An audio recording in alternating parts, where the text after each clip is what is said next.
لله رب العالمين، والصلاة والسلام على رسوله الأمين نبينا محمد وعلى آله وصحبه أجمعين، وبعد. فيقول الله عز وجل في كتابه: لقد خلقنا الإنسان في كبد.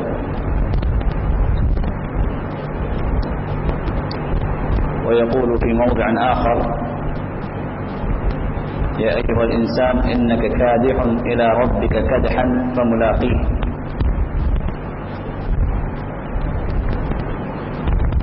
برادران اسلام، عزیزان محترم، بزرگوں، دوستوں، معزز خواتین،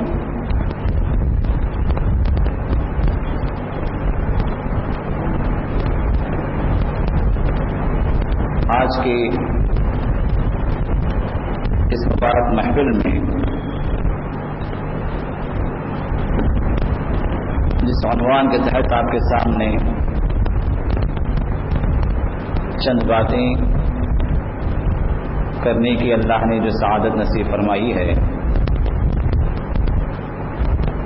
وہ دراصل ہماری مشکلات اور ان کا حل. اس موضوع پر وقت کے لحاظ سے چند باتیں آپ کے سامنے رکھنے کی کوشش کروں گا. دراصل یہ حقیقت ہے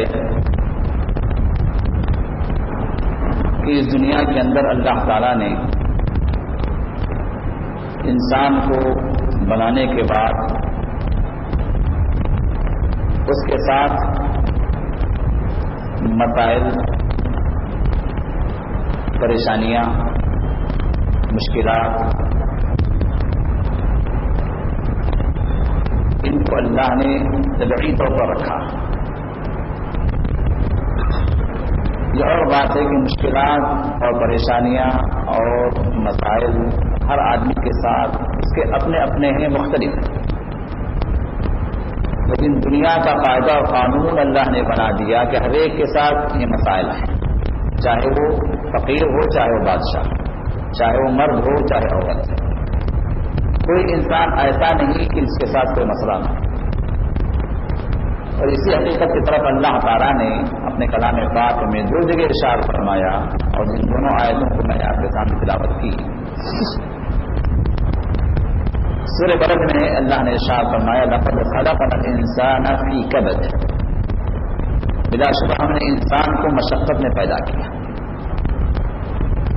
اور سورہ انشقاق میں اذا السماء انشقت میں اللہ تعالیٰ نے ارشاد فرمایا: یا ایھا الانسان، اے انسان، انک کادح الی ربک کدحا فملاقیہ.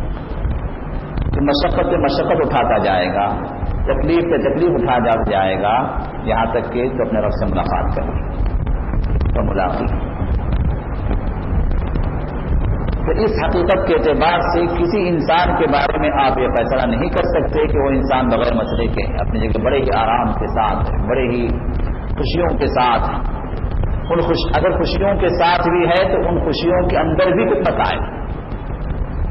یہ اور بات ہے کہ آپ سوچتے ہوں گے بھائی بادشاہ بڑے آرام سے، بڑا مالدار، اس کے بعد اتنا مال ہے، بڑے آرام سے جا کے پوچھیں آپ نیند کی گولیاں کتنے لیتا ہے، سکون اطمینان کے لیے کون سی دوائیں کھا رہا ہے. مسائل مختلف. تو پہلی حقیقت جس کی طرف ہمیں سوچنا ہے یا جس بات کو ہم اپنے سامنے رکھنا ہے وہ یہ کہ یہ دنیا دارالمسائل ہے، دارالمشاکل. مشکلات اور مسائل یہ انسان کے ساتھ اللہ تعالیٰ نے جب اس کی تخلیق کی اس کے ساتھ اس کو بھی بنا دیا. تو اب آپ یہ نہ سوچیں کہ اسلام شاید آپ کو کوئی ایسی چیز پیش کر رہا ہے کہ اس میں مشکل ہی نہ ہو، مسائل ہی نہ ہو. اسلام آپ کو جو باتیں بتلا رہا ہے یہ مسائل کا حل ہے، یہ نہیں کہ مسائل جڑ سے اکھاڑ کر پھینک دے گا. شرعی طور پر آپ کو جس طرح اس دنیا کے اندر زندگی گزارنا ہے اس طرح زندگی گزاریں تو پھر آپ کے بہت سارے مسائل کم ہو جائیں گے، حل ہو جائیں گے، ختم نہیں ہوں گے۔ ختم ہونے کی جگہ کون سی ہے؟ ایک ہی جگہ ہے جو جنت ہے، لهم دار السلام عند ربهم، وہ دار السلام، وہ سلامتی کا گھر ہے جو اپنے رب کے پاس ہے۔ اس سلامتی کے گھر کے اندر وہاں پر کوئی پریشانی نہیں، وہاں پر کوئی مشکل نہیں، وہاں پر کوئی مسئلہ نہیں۔ اب دنیا کے اندر انسان جس چیز کو چاہتا ہے، مثال کے طور پر بہت سارے نوجوان ہیں، ان کے اپنے مسائل ہیں، فلاں سے ہماری شادی ہو جائے، یا فلاں پوسٹ پہ ہم پہنچ جائیں، یا اتنا بینک بیلنس ہو جائے، یہ سب ہر ایک کے اپنے ٹارگیٹس ہیں جو انسان نے بنائے رکھے ہیں۔ اور ان ٹارگیٹس کو اچیو کرنا کوئی ضروری نہیں کہ آپ اچیو کر لیں، اسٹرگل کریں گے، آپ محنت کریں گے، اس کو ایم بنا کر آپ آگے بڑھیں گے، لیکن کوئی ضروری نہیں کہ وہ چیز آپ کو ملے۔ اور یہ چیز ملنے کے بعد اس سے آپ کا معاملہ ختم ہو گیا، وہاں سے آپ خاموش کر کے اطمینان سکون حاصل ہو گیا؟ نہیں، وہاں سے دوسرے مسائل، وہاں سے دوسری پریشانی آپ کے سامنے آئیں گی۔ اس لڑکی سے شادی کا مسئلہ، شادی ہو گئی، اب اس کے بعد ناز و نخرے برداشت کرو، اب اس کے لیے پریشان، مسائل ڈن ہو جاتے ہیں، نو مختلف ہو جاتی ہے، اور حالات کچھ اور راہ پہ چل نکلتے ہیں، لیکن مسائل اپنی جگہ باقی ہیں۔ تو مسئلے کا حل مطمئن اعتبار سے جہاں مسئلہ ختم ہو جائے، اس کے بعد کوئی مسئلہ نہ رہے، سب مسئلے حل ہو جائیں، وہ ایک ہی جگہ ہے جو انشاءاللہ ہمیں اور آپ کو اللہ تعالی جنت میں پہنچا دے۔ اب اس جگہ دار السلام جس کا اللہ تعالیٰ نے نام رکھا ہے، سلامتی کا گھر، جہاں پر سلامتی ہی سلامتی ہے، رحمت ہی رحمت ہے، برکت ہی برکت ہے، کوئی مسئلہ نہیں، وہاں جو چیز طلب کریں گے آپ کے لیے حاضر۔ لهم ما يشاءون عند ربهم، جو کچھ چاہیں گے ان کے رب کے پاس ملے گا۔ جنت کا اللہ نے قاعدہ دے دیا، فيها ما تشتهيه الانفس وتلذ الاعين، اس میں وہ سب کچھ ہوگا جو نفس چاہے گا، جس سے آنکھوں کو لذت ملے گی، خوشیاں خوشیاں، مسرتیں ہی مسرتیں، ہر وہ چیز جو جی چاہے آپ کے لیے حاضر۔ وہاں پر نا کا مسئلہ ہی نہیں، نو کا مسئلہ ہی نہیں، سب یس۔ اب وہ جگہ وہاں پر پہنچنا ہے جہاں پر مسئلے حل ہو جائیں، ختم ہو جائیں، تو اس کے لیے اللہ تعالیٰ نے یہاں پر اسلام کو رکھا۔ اسلام یہ بھی سلامتی دینے والا، مسلم وہ ہے جو سلامتی لینے والا بھی، سلامتی دینے والا بھی، سلامتی پانے والا بھی۔ اگر اس سلامتی کے گھر میں آپ داخل ہو گئے جو دارالاسلام ہے، جو اسلام کا گھر ہے، جو اسلامی شریعت ہے، جو اسلامی احکام کی جو باؤنڈری ہے، اس کے اندر آپ داخل ہو گئے، حقیقی اعتبار سے، نام کے اعتبار سے نہیں، حقیقی اعتبار سے داخل ہو گئے، واقعتاً آپ اللہ تعالیٰ کے مطیع فرما بردار ہو گئے، اسلام کو آپ نے اپنا نصب العین بنا لیا، تو پھر اس اسلام کی بدولت میں دارالسلام ملے گی جہاں پر مسائل حل۔ اب یہاں دنیا میں رہتے ہوئے بھی یہ مسائل ہمارا کم ہو جائیں، پریشانیاں کم ہو جائیں، تخفیف ہو جائے۔ اگر مسئلے ختم ہو جاتے تو کائنات کے امام محمد رسول اللہ صلی اللہ علیہ وسلم کا مسئلہ نہیں رہتا، لیکن آپ کی زندگی کتنے مسائل سے گزری، کیسے کیسے مسائل آپ کے سامنے پیش آئے، بلکہ آپ کے ساتھ جتنے مسائل ہوئے شاید ہی کسی کے ساتھ۔ آپ پر حملے، آپ کی بیوی پر حملے، آپ کی عزت و آبرو سے کھیلا گیا، آپ کے قتل کی سازشیں ہوئی، آپ کو اپنی جگہ سے مکہ مکرمہ سے نکالا گیا، کیسی کیسی تکلیفیں نہیں ہوئی، کیسی کیسی جنگیں نہیں ہوئی، رسول اللہ صلی اللہ علیہ وسلم کے ساتھ کتنی پریشانیاں نہیں تھیں۔ ان کے بعد سب سے افضل ترین امت، سب سے افضل ترین گروہ جو اس امت کا ہے وہ صحابہ، ان کے ساتھ کیسے کیسے مسائل نہیں رہے۔ اگر مسئلے اگر ختم ہونا ہے تین لوگوں سے ختم ہو جاتے، تو معلوم یہ ہوا کہ مسائل اس دنیا سے ختم نہیں ہوتے، چاہے وہ کیسے ہی پائے گا انسان۔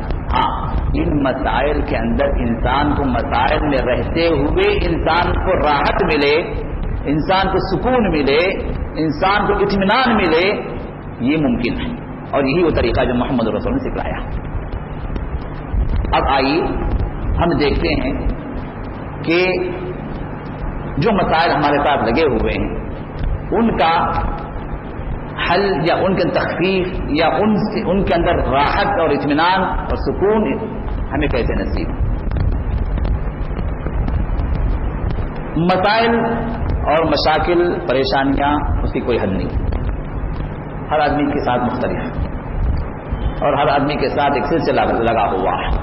بیوی کے مسئلے ہیں، بچے کے مسئلے ہیں، سسرال کے مسئلے ہیں، مالی پریشانیاں ہیں، جسمانی پریشانیاں ہیں، صحت کا مسئلہ، جہاں جو مسئلہ اٹھا لیں وہاں پر آپ کے لیے مسئلہ۔ اب اس کو آپ گنتے بیٹھیں کوئی فائدہ نہیں، لیکن ان کو اگر آپ ڈیوائڈ کریں گے تو دو اعتبار سے آپ ڈیوائڈ کر سکتے ہیں۔ یہ ہے مادی مسائل، میٹیریل لائف کے جو مسئلے جو چل رہے ہیں، اور دوسرے جو مانوی مسائل یا روحانی مسائل جس کو اسپرچل لائف ہم کہہ سکتے ہیں۔ ان دونوں کے اعتبار سے ان مسئلوں کو ہم کیسے حل کریں۔ مادی مسائل کے اندر وہ تمام باتیں آ جاتی ہیں جو ہمارے ساتھ لگی ہوئی ہیں، ہمارے گھروں کے مسائل ہیں، رشتہ داروں کے مسائل ہیں، بیوی بچوں کے مسائل ہیں، مالی پریشانیاں ہیں، ہماری ترقی کا مسئلہ ہے، تنخواہوں کا مسئلہ ہے، بزنس کا مسئلہ ہے، سب جتنی بھی چیزیں ہیں یہ سب اسی مادی مسائل کے اندر ہم اس کو انکلوڈ کر سکتے ہیں۔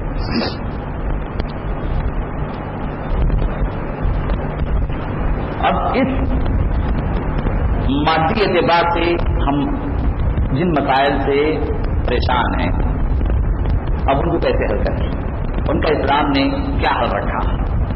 اب ہمارے پاس حل تو یہ ہے، ہم یہ سمجھتے ہیں کہ بھائی ہمارا بینک بیلنس ابھی جو 1 کروڑ ہے 2 کروڑ اگر ہو جائے تو مسئلہ حل ہو جائے گا۔ کوئی سمجھتا ہے کہ میری ایک بلڈنگ ہے دوسری بھی اگر مل جائے تو حل ہو جائے گا۔ کوئی سمجھتا ہے کہ نہیں میرا ٹارگیٹ ہے کہ فلاں سے شادی ہو جائے تو اس سے اگر ہو جائے تو میرا مسئلہ حل ہے۔ کوئی سمجھتا ہے کہ میرا پوسٹ یہ ہے، اگر یہ پوسٹ اگر بڑھا دیا گیا اور میں مینیجر بن گیا تو میرا مسئلہ حل ہے۔ یہ ہمارے جو مختلف ٹارگیٹس ہیں جن کے اعتبار سے ہم سوچتے ہیں کہ اگر اس کو ہم اچیو کر لیں تو ہمارا مسئلہ حل ہے، لیکن اللہ کے قسم مسئلہ حل نہیں ہوتا۔ اس کے بعد پھر دوسرا مسئلہ شروع ہوتا، اور اس چیز کو اچیو کرنے کے لیے، اس ٹارگیٹ تک پہنچنے کے لیے خود ہی کئی مسئلوں میں گر جاتا ہے۔ اب مسئلہ حل ہو تو کہتے ہیں، اب ان مسائل کے حل کے لیے شیطان ہمارے پاس ایسا خیر خواہ اور ایسا رہنما بن کے پہنچتا ہے کہ اس سے بڑھ کر ہمارا خطہ پہ ہی کبھی جو ہے انشورنس ایجنٹ کے شکل میں پہنچتا ہے، تو دیکھو بھائی تمہارے پاس مسئلے کیا ہوں گے، بچے تمہارے کہاں جائیں گے، تمہاری بیوی دیر روٹی ہو جائے گی، بچے یتیم خانے میں جائیں گے، کچھ سوچا بچوں کے بارے میں؟ لائف انشورنس کرو، بچوں کا انشورنس کرو۔ رات سے صبح اٹھے کیا ہوگا بچوں کا؟ اب شیطان جو ہے ایسے انداز سے پہنچا آدمی جو ہے پھٹک جاتا۔ فکسڈ ڈپازٹ، اب آج کل تو میوچل فنڈس، بانڈس، یہ سب شارٹ کٹ طریقے سے کمانے کے جتنے چکر شیطان نے چلا رکھے ہیں، یہ سب کیا ہے؟ ہمارے مسائل کے حل کے لیے شیطان نے راستے بتلائے۔ انسان بڑی آسانی کے ساتھ پھنس جاتا ہے، خاص کر ہمارے سے کمزور ایمان والے۔ صحیح بات ہے، انشورنس کروا دو جی، خود ہی نہیں پوروں کو کروا دیتے ہیں۔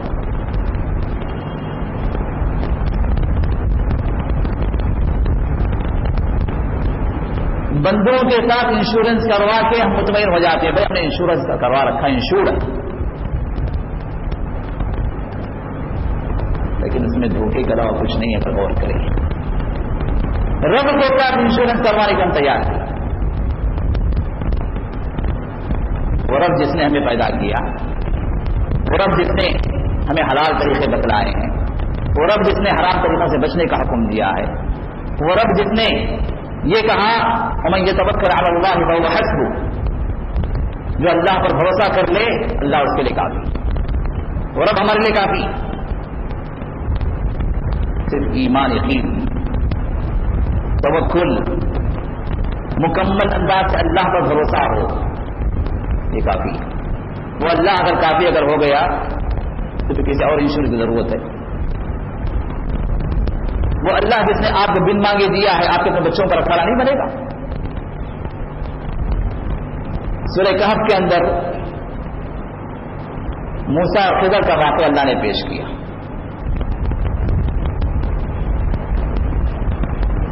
موسیٰ علیہ السلام خضر کے ساتھ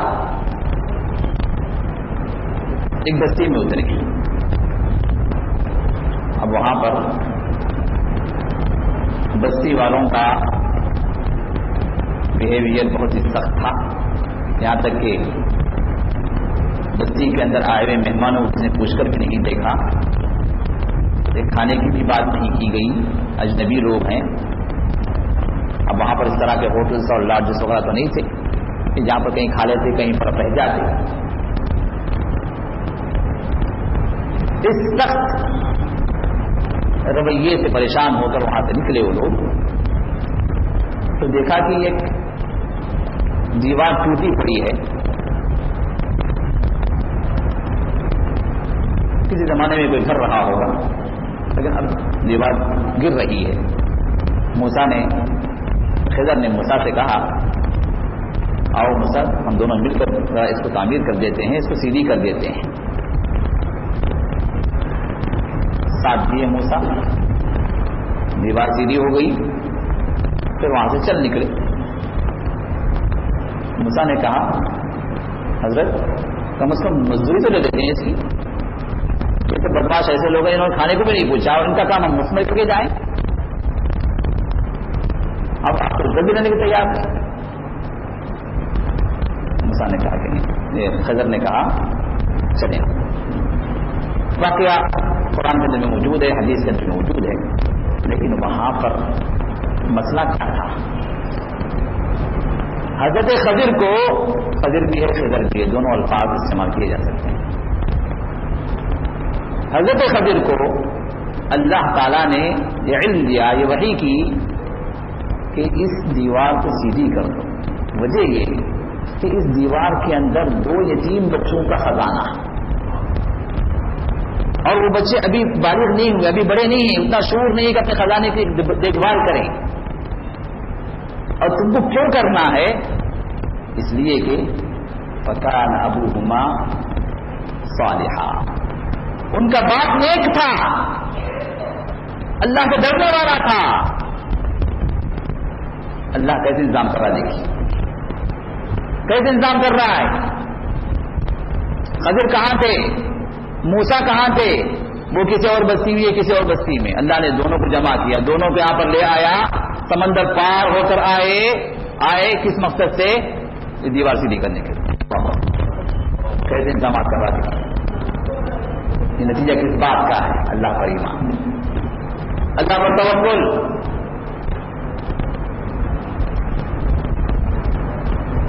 ریاض میں ہمارے کئی احباب نے، کئی اس لیے کہہ رہا ہوں کہ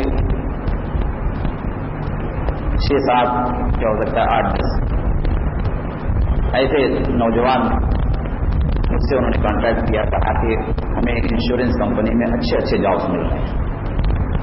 بعض نے کہا کہ ہمیں بینک بلا کر لون دے رہی ہے، کیا ہم لے رہے ہیں اس کو؟ میں نے کہا کہ اس میں سود ہے ہی نہیں ہے. اگر سود تو ہے لیکن بالکل کم پرسنٹیج ہے اس کا. میں نے کہا 1% بھی ہو سود ہی، 1 ملی بھی ہو بھی سود ہی. آپ اس سے بچیں، اللہ پر توکل کریں. اللہ کی خاطر آپ اس معاملے کو چھوڑ رہے ہیں، اس جاب کو چھوڑ رہے ہیں، اس لون کو چھوڑ رہے ہیں. اللہ پر توکل اگر مکمل ہو تو انشاءاللہ اللہ ان قریب آپ کو ایسی راہ پیدا کرے گا کہ آپ سوچ بھی نہیں سکتے. اور اللہ کی قسم مسجد میں بیٹھ کر کہہ رہا ہوں کہ ان میں سے کئی نے بعد میں مجھے فون کیا کہ اللہ نے انہیں ایسی آسانیاں پیدا کی وہ سوچ بھی نہیں سکتے. دروازہ سے پٹا کے گھر پہنچ کے ایک صاحب نے کہا کہ ان کے کوئی پرانے دیرینہ دوست، ان سے اتصال کر کے ان سے کانٹیکٹ کر کے کہا کہ میرے پاس اتنے لاکھ کی رقم ہے، میں حفاظت کرنا جو ہے میرے لیے مسئلہ ہے، آپ اپنے پاس رکھیں، مجھے ابھی ضرورت نہیں ہے، 2-4 سال کے بعد آپ رکھیں. یہ دیکھیے لون اللہ کیسے دے رہا ہے. توکل. ہم سوچتے ہیں کہ کہاں سے آئے گا، کیسے ہمیں یہ چیز ملے گی. اور اس کے لیے ان شارٹ کٹ طریقوں کو جو شیطان نے بنا کر رکھے ہیں اور آج کے دور کے اندر ایسے طریقے بڑھتے ہی چلے جا رہے ہیں، ان کو ہم اختیار کر رہے ہیں۔ میرے دوستو، ہم یہ نہیں سوچتے کہ جس رب کا وعدہ ہے وہ رب اپنا وعدہ مکمل کرنے پر قادر ہے۔ یہ جتنے بھی کمپنیز، یہ جتنے بھی فنڈ چل رہے ہیں، ممکن ہے آج رہیں کل ختم ہو جائیں، اور کئی ایسے بھی ہیں جو سب کا مال لے کر ڈوب گئے، حالات سامنے ہیں، لیکن ان پر ہم بھروسہ کر رہے ہیں۔ لیکن وہ خالق و مالک، وہ پروردگار جس نے ہم نے نہتا پیدا کیا، ماں کے پیٹ سے نکلتے وقت ایک پھوٹی کوڑی بھی ہمارے ساتھ نہیں تھی، اس نے ہمیں یہاں تک پہنچایا، اس کے وعدے پر ہمیں یقین نہیں۔ رسول اللہ صلی اللہ علیہ وسلم فرماتے ہیں، من ترک شیئا للہ عوضہ اللہ خیرا منہ، جو اللہ کے لیے، جس نے اللہ کے لیے کسی چیز کو چھوڑ دیا، حرام چیز تھی، میں نے یہی حدیث ان لوگوں کو سنائی، دیکھیے اللہ کا وعدہ ہے، رسول اللہ سے بشارت دے رہے ہیں، جس نے اللہ کے لیے کسی چیز کو چھوڑ دیا تو اللہ تعالیٰ، اللہ کا وعدہ یہ ہے کہ اللہ تعالیٰ اس سے بہتر چیز عطا فرماتے ہیں۔ دنیا ہی میں اجر و ثواب الگ بات، جنتیں الگ چیز ہے، اس کی قربتیں الگ چیز ہیں، اس کی رحمتیں الگ چیز، لیکن دنیا ہی میں جس چیز کو اس نے چھوڑ دیا حرام ہونے کی وجہ سے، اللہ کی اس کے اندر رضامندی نہیں ہے، یہ حرام کام ہے، یہ ناجائز ہے، صرف اللہ کی خاطر چھوڑ دیا تو اللہ تعالیٰ اس سے بہتر چیز عطا فرماتا ہے۔ یہ وعدہ ہے اللہ، اس وعدے پر یقین ہے تو انشورنس اللہ سے کرواؤ۔ ہماری بیوی، ہم سے خود ہمارا نہیں، ہمارے کاروبار کا، ہمارے بیوی بچوں کا، ہمارے جتنے احباب ہیں سب کا انشورنس کروا اللہ ہے۔ اس انشورنس کے اندر خیر ہی خیر ہے، برکت ہی برکت ہے۔ باقی یہ جتنے انشورنس چل رہے ہیں دنیا کے، یہ سب لعنتی انشورنس ہے۔ ہو سکتا مال مل جائے، آپ کو اللہ کی رحمت نہیں ملے گی، ساتھ میں برکتیں نہیں رہیں گی، اور حرام چیز میں برکت نہیں ہے، یاد رکھیں میرے دوست۔ آج کے دور کے اندر سائڈ بزنس جس کا نام رشوت خوری، بچہ کتنا کماتا ہے، نہیں تنخواہ تو اس کی 4-5 ہزار ہی ہے، لیکن اللہ کا فضل بہت نہیں، اللہ کا فضل نہیں، شیطان کا نام لینے کے بجائے اللہ کا نام لیتے ہیں، اور اللہ کا فضل کیا، وہ 2 نمبر سے کما لیتا ہے، 2 نمبر والا مسئلہ 15-20 ہزار مل جاتے ہیں اس کو مہینے۔ اب اس رشوت خوری پر یا دھوکے پر یا دوسروں کا حق ہٹ جانے پر آج کا دور ایسا ہے کہ انسان فخر کرتا ہے، لیکن حرام حرام ہے میرے دوست، چاہے کتنے لاکھوں کا بزنس کیوں نہ ہو، اگر اس کے اندر حرام کی آمیزش اگر ہوتی ہے تو پورے کا پورا مکس ہو جاتا ہے۔ اب ایک گلاس پانی، اس ایک گلاس پانی کے اندر اگر ایک قطرہ بھی پیشاب کا اگر گر جائے کوئی پیے گا؟ لیکن ہمارے بزنس کے اندر ہم کتنے ہی ایسے حرام کھڑکیوں کو رکھے ہیں جن کے ذریعے سے حرام مال اندر آ رہا ہے۔ ہم کہتے ہیں میں تو بزنس کر رہا ہوں، تجارت کر رہا ہوں، ان کو خود پتا ہے کہ کہاں کہاں سے حرام اندر آ رہا ہے۔ اب اس ایک حرام کے لقمے کی وجہ سے اللہ تعالیٰ اس پورے کاروبار سے برکت اٹھا لیتے ہیں، برکت نہیں رہتی، اور برکت نہ ہونے کی وجہ سے مسئلے کیا ہوتے ہیں، مسائل بڑھتے چلے جاتے ہیں، پریشانیاں، سکون زندگی سے ختم، مسئلے گھر کے اندر، مسئلے بچوں کے ساتھ، مسئلے رشتے داروں کے ساتھ، مسئلے کام والوں کے ساتھ، زندگی کا سکون ختم ہو جاتا ہے۔ اطمینان اللہ تعالیٰ وہاں سے کھینچ لیتے ہیں، جہاں اللہ کی برکت ہٹ گئی اطمینان ختم ہو گیا۔ کیوں؟ اطمینان اللہ تعالیٰ نے جو بتلایا کہاں، الا بذکر اللہ تطمئن القلوب، یاد رکھو کہ اللہ کی یاد میں اللہ نے دلوں کا اطمینان رکھا۔ الذین آمنوا وتطمئن قلوبهم بذکر اللہ الا بذکر اللہ تطمئن القلوب، جو ایمان لے آئے اور ان کا دل اللہ کی یاد پر مطمئن ہوتا ہے تو یاد رکھ لو کہ اللہ کی یاد میں دلوں کا اطمینان اللہ نے رکھا۔ جو دل اللہ کی یاد سے غافل ہو گیا، جس دل سے اللہ کا ڈر نکل گیا، جس دل کے اندر اللہ کے سامنے حاضر ہونے کی کوئی سوچ نہیں ہے، چاہے اس کا کاروبار لاکھوں کا کیوں نہ ہو، کروڑوں کا کیوں نہ ہو، وہاں پر اللہ تعالیٰ برکتوں کو نہیں رکھتی، دلوں کا اتنا اللہ ختم کر دیتے ہیں۔ کتنے ملٹی ملینئرز، کتنے بڑے بڑے ایکٹرز، کتنے ایسے پوسٹوں پر پہنچے ہوئے وقت کے مانے ہوئے مشہور ہیروز، کتنوں کی تاریخ میں بتلاتی ہے کہ سب کچھ ہونے کے بعد سب کچھ ہے، دنیا بھر آسائش موجود ہے، لیکن سکون اطمینان کے لیے کوئی ہپی بنا، کوئی زپی بنا، کوئی کہیں کسی جنگل میں نکل گیا، کئی تو ایسے بھی واقعات آپ پڑھے ہوں گے، دیکھے ہوں گے، تاریخ ہمیں بتلاتی ہے کہ پھانسی سے انہوں نے زندگی ختم کی۔ پھانسی زندگی یا زہر کھا گئی، زندگی سے اطمینان نہیں، سکون نہیں۔ یہ اللہ تعالیٰ نے میرے دوست کو کہاں رکھا؟ مسئلے کا حل اسی وقت ممکن ہے جہاں آپ کو سکون مل جائے۔ آپ جتنی چیزیں آپ کر رہے ہیں، جتنے کاروبار کر رہے ہیں، ملازمتیں کر رہے ہیں، یہ کما رہے ہیں، یہ چیز وہ چیز، یہ مسئلہ وہ مسئلہ جو آپ کے سامنے پیش آ رہا، حاصل ہو رہا ہے، یہ کیوں؟ کس کے لیے؟ آپ کو خوشی ملے، سرور ملے، اطمینان ملے، یہی تو مقصود ہے۔ یہ پوسٹ آپ چاہ رہے تھے، پوسٹ مل گیا، اس سے کیا ملا؟ سوچیے، اس جگہ شادی کرنا چاہ رہے، شادی ہو گئی، کیا ملا اس سے آپ؟ ذہن و دماغ کا جو سرور ہے، جو سکون ہے، اس کا حاصل کرنا چاہ رہے ہیں۔ ان خوشیوں کو حاصل کرنے کے لیے جہاں انسان کو ان خوشیوں سے سرور ہو، سکون ہو، اطمینان ہو، اسی کے لیے اللہ نے راستے بتلائے ہیں۔ وہ راستے کیا ہیں؟ سب سے پہلے نمبر پر اللہ پر ایمان، اللہ پر توکل۔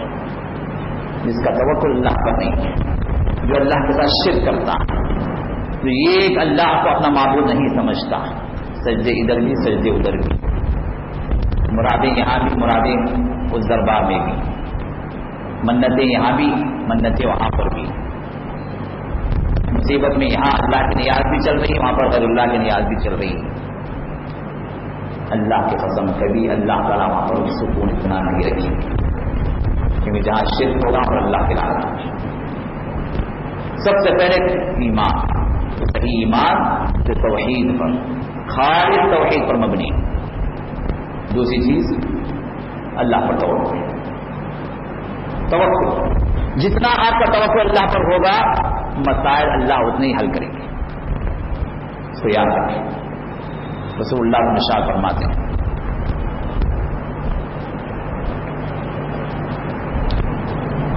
لو توکلتم علی اللہ حق توکلہ، جس طرح اللہ پر توکل کرنا، اگر اس طرح توکل کرنے لگو، جس طرح اللہ پر توکل کرنا ہے، اگر تم اس طرح توکل کرنے لگو، لرزقکم اللہ کما رزق الطیور، اللہ تعالیٰ تمہیں بھی اسی طرح رزق پہنچائیں گے جس طرح اللہ پرندوں کو پہنچاتے ہیں۔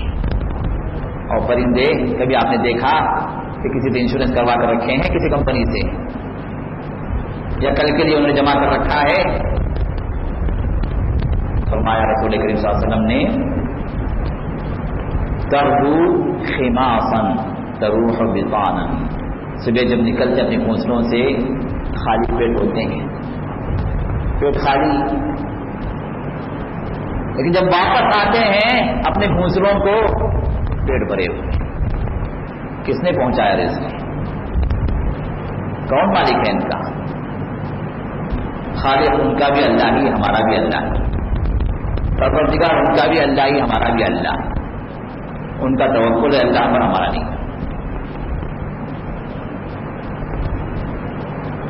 توکل انسان کا جتنا زیادہ اللہ کے ساتھ مکمل ہوگا، اللہ تعالیٰ اتنا ہی زیادہ اس کے ساتھ اپنے نصرت و مدد کو رکھے۔ مسائل ایسے چٹکیوں میں حل ہوں گی، غیر سے مدد ہوگی۔ توکل جتنا کم ہوگا، جتنا اسباب پر آپ توکل کریں گے، اللہ تعالیٰ اتنا ہی اسباب کے ذمے آپ کو کر دیتا ہے۔ توکل کا مطلب یہ نہیں ہے کہ اگر آپ بیمار ہو جائیں ڈاکٹر کے پاس نہ جائیں، روزی کے لیے آپ کام نہ کریں، گھر میں بیٹھ جائیں منہ کھول کے، آگے دانا گرے گا نہیں۔ توکل کیسے ہو رسول اللہ نے سکھلا دیا۔ رسول اللہ صلی اللہ علیہ وسلم اگر یہی توکل بڑا مسئلہ اگر ہوتا جیسے ہم سمجھتے ہیں توکل کا مطلب یہ ہے کہ سب کچھ چھوڑ چھاڑ دیں، اللہ دیکھ لیں گے، جیسے ہمارے بعض بھائی چلے ولے نکالنے کے لیے بتاتے ہیں بھائی اللہ پہ بھروسہ چھوڑو، اللہ پہ بھروسہ کرو، سب چھوڑو نکلو، سب چھوڑ چھاڑ کے نکلنے والا مسئلہ اگر ہوتا تو محمد رسول اللہ صلی اللہ علیہ وسلم، آپ اپنی جگہ مسجد نبوی سے بہتر کوئی جگہ ہے؟ مسجد نبوی میں صحابہ سے بڑھ کر کوئی خیر والی جماعت ہے؟ خیر کی جگہ خیر والی جماعت بیٹھ کے صرف اللہ پر بھروسہ کر دیتے کہ اللہ کے دشمن پر ایسا لشکر نازل کر کہ وہ آن کے آن میں تباہ ہو جائیں، جنگ بدر میں نکلنے کی ضرورت ہی نہیں ہوتی۔ جنگ احد میں آپ کے دندان مبارک شہید ہونے کا مسئلہ ہی پیش نہیں آتا۔ جنگ خندق میں 2 پتھر پیٹ پر باندھ کر آپ نے کھدائی کی۔ ایک صحابی آتے ہیں کہتے ہیں یا رسول اللہ صلی اللہ علیہ وسلم تکلیف کی شدت بھوک کی وجہ سے، دیکھیے یہ اتنا بڑا سا پتھر پیٹ پر باندھ رکھا ہوں، کہیں بھوک سنبھالے نہیں جا رہی، 2 دن 3 دن گزر گئے پاک تشریف پر، اور محنت بھی ہو رہی، کھدائی بھی ہو رہی، خندق کھودی جا رہی کہ دشمن پار نہ کر سکے۔ قربان جائیے محمد رسول اللہ صلی اللہ علیہ وسلم کا خاموش جواب یہ تھا کہ آپ اپنے پیٹ سے چادر آپ نے ہٹائی تو 2 پتھر لگے ہوئے تھے۔ توکل کا مطلب یہی تھا کہ بیٹھے جگہ آپ اللہ پر بھروسہ کر کے صرف دعا میں مشغول ہو جائیں، کوئی سبب اختیار نہ کریں، تو محمد رسول اللہ صلی اللہ علیہ وسلم کو مسجد نبوی سے نکلنے کی ضرورت ہی نہیں ہوتی، میدان جنگ میں آنے کی ضرورت ہی نہیں ہوتی۔ صحابی آتے ہیں کہتے ہیں کہ یا رسول اللہ صلی اللہ علیہ وسلم توکل میں کیسے کروں، میرے پاس اونٹ ہے، اس کی حفاظت کس انداز سے کروں، کیا میں اس کو اللہ برا ہے اللہ کا توکل کر کے چھوڑ دوں، یا اس کو میں باندھ کر پھر اللہ سے التجا کروں کہ اللہ میں نے تجھ پر توکل کیا تو اس کی حفاظت کروں؟ تو رسول اللہ نے ارشاد فرمایا اعقلها وتوکل علی اللہ، اللہ نے تمہیں سمجھ دی ہے، سوجھ بوجھ دی ہے، تمہارے ہاتھ میں اللہ نے اختیار دیا ہے کہ اس کو باندھو، سبب ہے تمہارے پاس، جو سبب تمہارے پاس ہے اس کو تم اختیار کرو، پھر جہاں سے اسباب تم سے ختم ہو گئے، جو کچھ تم کر سکتے تھے کر دیے، اب اس کے بعد ذمہ داری اللہ پر چھوڑو، اب وہاں پر توکل ہے، اب وہاں پر اللہ پر بھروسہ کرو۔ تو توکل کا مطلب ہی یہی ہے کہ اسباب انسان اختیار کرے جو جائز ہیں، جو اس کے حالات کے تحت اسے کنٹرول میں ہیں، پھر ان اسباب کو اختیار کرنے کے بعد آگے جہاں اس کا اختیار ختم ہو جاتا ہے اب وہاں پر اللہ پر توکل کرے کہ اللہ اس کو پورا کرنے والا ہے۔ اسباب ہی اختیار نہیں کر رہا ہے، اسباب ہیں اختیار نہیں کر رہا، اور کہہ رہا کہ میں نے اللہ پر توکل، یہ توکل نہیں، یہ توکل نہیں ہے، کہ اس نے توکل کا مطلب ہی غلط پوچھا۔ دنیا کے تحت اللہ نے جتنے اسباب بنائے ہیں، جتنے مینز ہیں، ان سب کو اختیار کریں۔ ہاں اب ہمارے میں اور حقیقت میں توکل کرنے والے میں فرق کیا ہے؟ ہم اسباب اختیار کرتے ہیں، اسباب ہی پر بھروسہ کرتے ہیں۔